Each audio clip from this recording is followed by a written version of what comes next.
ठाकुर जी आपसे प्रसन्न हैं और नाराज है, इसका एक प्रमाण और है। क्या? बहुत जल्दी सेवा हो जाती है, बहुत जल्दी श्रृंगार हो जाता है।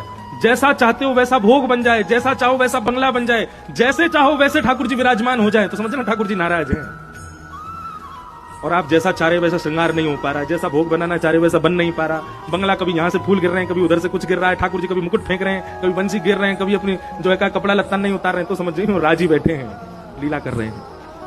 ये बड़ी अंतरंग बातें हैं कि अनुकूल आपके मन के अनुसार सब हो जाए,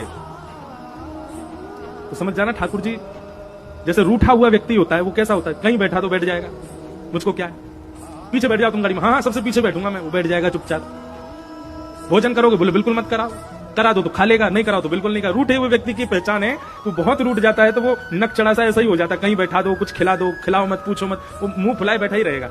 ऐसे ही ठाकुर जी जब नाराज होते हैं तो जहां बैठा तो बैठ जाएंगे, जैसा श्रृंगार कर तो करा लेंगे, जैसा बंगला बनाओ बनवा देंगे, जैसी थाली सजाओ सजवा देंगे।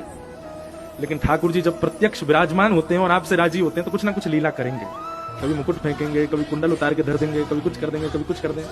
तो इन सब लीलाओं को पहले तो लोग सोचते थे कि अपशगुन है, ठाकुर जी मुकुट उतार देते हैं, ठाकुर जी अपनी जो है नेत्र पधरा देते हैं नीचे, ठाकुर जी कभी अपना दुपट्टा गिर देते हैं, और कुछ नहीं तो महाराज कईयों के लड्डू गोपाल तो लुढ़क ही जाते हैं, गिर ही जाते हैं, बैठा के गए, लौट के आए, भोग लेके तो लुढ़के पड़े।